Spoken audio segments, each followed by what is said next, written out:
राकेश जी बताइए किसको रहता है? किसी छुपी नहीं है। नहीं, तौकीर रजा को किसका समर्थन, कौन उन्हें? कांग्रेस पार्टी का समर्थन है, कांग्रेस पार्टी का समर्थन है। तौकीर रजा ने जिस तरह से विधानसभा के चुनाव में प्रियंका वाड्रा के साथ मुलाकात करके कांग्रेस को समर्थन किया था और अलग अलग समय पर लगातार वो कभी कांग्रेस और कभी समाजवादी पार्टी के पक्ष में बयानबाजी करते हैं। मुझे कहने में कोई गुरेज नहीं है। राकेश त्रिपाठी जी यहाँ पर शो पर कह रहे हैं, राकेश त्रिपाठी जी महाभारत में कह रहे हैं, देखिए फराज साहब वो खुलकर कह रहे हैं, ये मौलाना तौकीर रजा कर क्या रहे हैं, ये क्यों ऐसे आह्वान कर रहे हैं?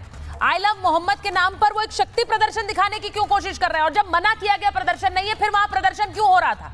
वो कह रहे हैं, और उनका कोई आरोप दबा छिपा नहीं है, वो कह रहे हैं ये सियासी षड्यंत्र कर रहे हैं आप, और खासकर ऐसे मौके पर जब नवरात्र चल रहे हैं। फराज साहब। सुचारिता जी, जब आपका शो शुरू हुआ था तो उसको आप रिवाइंड करके देखिएगा, जिस हिसाब से आपने इस टेंशन भरे माहौल पे जो आपकी ये डिबेट शुरू की है, उसको इतने प्यार से स्टिच किया है कि अगर भारतीय जनता पार्टी और वो लोग जो नफरत फैलाते हैं वो उस 1.5 मिनट के वीडियो को देख लें तो नफरत फैलाना बंद कर देंगे। मैं आपको ये कॉम्प्लीमेंट देता हूं कि मतलब आप उसको जरूर, मेरा रिकमेंडेशन है कि रिवाइंड करके देखिएगा कि जिस हिसाब से आपने कहा कि लव के नाम पर हेट फैलाई जा रही है। खैर आगे बढ़ते हैं। देखिए सुचारिता जी, क्या है कि अगले 1.5-2 मिनट में आप जितना भी मुझे टाइम देंगी, मैं आपको लव और हेट दोनों तस्वीरें दिखाऊंगा। देखिए, हमारे भाई राकेश त्रिपाठी जी ने एक बात सही बोली। उन्होंने बोला कि ये मसला जो है वो आई लव मोहम्मद का है ही नहीं, और मैं भी ये मानता हूं कि ये मसला आई लव मोहम्मद का नहीं है, ये मसला सिर्फ लव का है, जिससे भारतीय जनता पार्टी को जबरदस्त हेट है।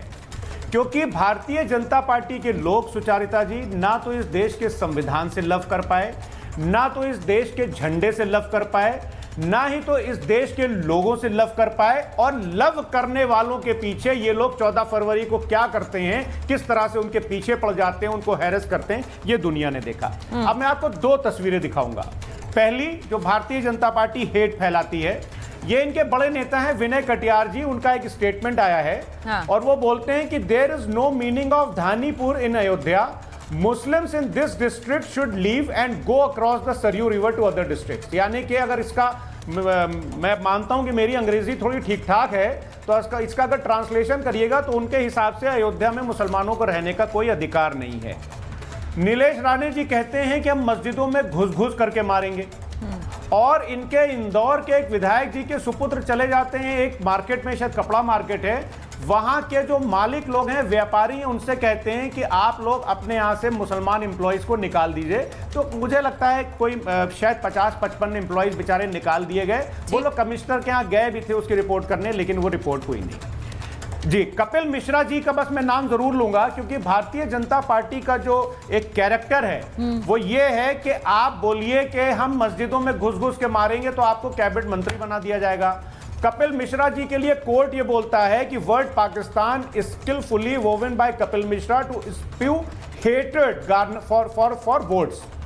तो और उसके बाद में कपिल मिश्रा जी जो हैं वो दिल्ली के कैबिनेट मिनिस्टर भी बन जाते हैं। तो ये भारतीय जनता पार्टी जो नफरत फैलाती है, इसके मैंने 2-3 चीजें दिखाई। अच्छा। लेकिन देश की जनता क्या चाहती है? देश की जनता ये चाहती है, आप ये कह रहे हैं, देखिए मैं इसको जरा पीस डाउन करना चाह रही हूँ, मैं इसको पीस डाउन कर रही हूँ।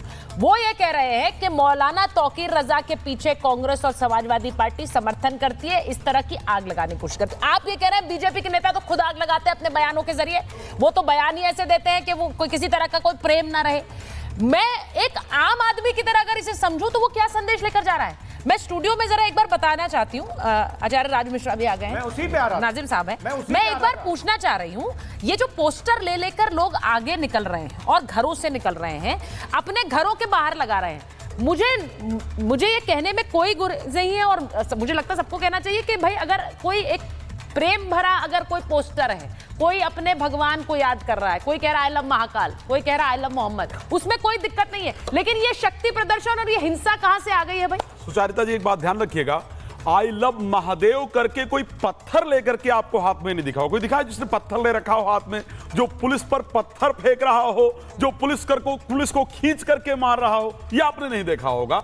आई लव महादेव होगा, हम महादेव को मानते हैं, महादेव से प्रेम करते हैं, तो हम शिवरात्रि पर लोगों को पानी बांटते हैं ठंडा, हम भंडारा लगवाते हैं बाहर, पूरी सब्जी लोगों को बांटते हैं। हम किसी भी अपने धार्मिक त्योहार पर पत्थर नहीं बांटते हैं। तो ये डिफरेंस है। आई लव महादेव होना चाहिए, हमें महादेव से प्रेम है, लेकिन महादेव से प्रेम करके हम सर्वे भवन्तु सुखिनः सर्वे सन्तु निरामया की बात करते हैं। सभी लोग सुखी हो, सभी लोग प्रसन्न हो, हम इसकी चर्चा करते हैं। हम आई लव महादेव बोल करके पत्थर नहीं उठा लेते हैं, हम आई लव महादेव बोल करके पुलिस पर प्रहार नहीं करते। आप तस्वीरें आप ही दिखा रहे हैं। तो हम जो आई लव महादेव आपकी बात मुमताज जी के पास लेके जाऊंगी और नाजिम साहब के पास लेके जाऊंगी। नाजिम साहब वो कह रहे हैं कि लव का नाम ले रहे हैं और पत्थर और हेट्रेड, नफरत, ये क्यों हो रहा है? हाँ देखिए सुचित्रा जी, हम लोग आई लव माई इंडिया भी कहते हैं, और देखिए पैगंबर इस्लाम से बेइंतहा, हाँ पैगंबर इस्लाम से बेइंतहा मोहब्बत करते हैं और इसका इजहार भी करते हैं। लेकिन इन्होंने अभी कहा कि आई लव महाकाल, क्या सनातन के अंदर आई लव का कोई कंसेप्ट है? आई लव का कंसेप्ट आप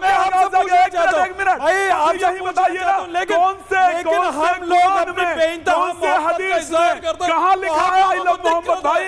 आई लव कहाँ लिखा है? चलो ठीक है, मैं मान लेता हूँ नहीं है, हम घर सर्वे बात करते हैं, हम सबको स्वीकार करते हैं, लेकिन वहीं पर अरबी में लिखे हुए कुरान के अंदर अगर आई लव दिखा देंगे, वहां पर तो वहां दिखा देंगे, नहीं है, कहीं कॉन्सेप्ट नहीं है, यही गुमराह कर रहे हो, यही गुमराह कर रहे हो। एक सेकंड सुनिए, एक सेकंड। आपको लग रहा है कि नहीं, मैं वही बोल रही हूँ, आपको लग रहा है कि ऐसे किसी को भी बात समझ आएगी, और मुझे ऐसा लगता है कि किसी दूसरे के ऊपर टिप्पणी करने से पहले हम जो कहते हैं ना कि इनवर्ड रिफ्लेक्शन, अपने अंदर देखिए।